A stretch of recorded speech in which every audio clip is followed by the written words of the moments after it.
In this module of the Microsoft Teams tutorial, I'll demonstrate how to add applications and make them available to your team in Microsoft Teams. We have the distance education team. We click on the three dots on the top right and then click on the more options, the three dots here next to the name, and then select Manage Team. Then we click here on Apps on the right hand side, and these are the apps that are currently available by default for this particular team. If we do not want one of those applications as part of this team, we can simply press delete on the right hand side and it will remove it from this virtual space for this team.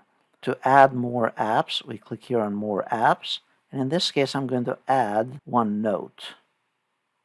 So we can search here, either go to Microsoft by category or productivity, or simply search OneNote.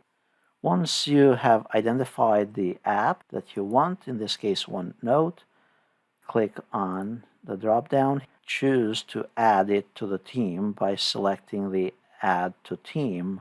Notice it's going to give us the team that we want to associate this with, and then click on Set a Tab.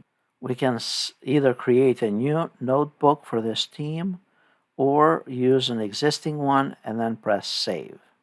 From here on, if we go to the distance learning team, under General, we have, notice, the distance education notebook, and it's on both channels. The notebook can come in handy for taking meeting notes along the way. So this would be your meeting minutes and so on. If you click here on this icon on the left, here in the bottom, we add a new section. And then, let's say this will be our meeting minutes.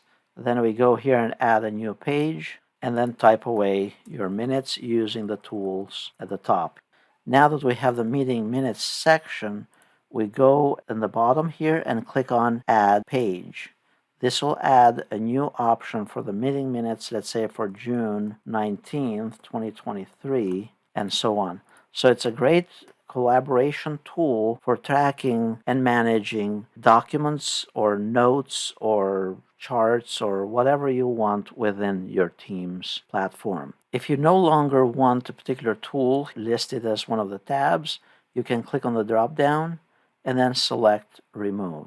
And that will remove it for all the team members, and they will receive a notification as well.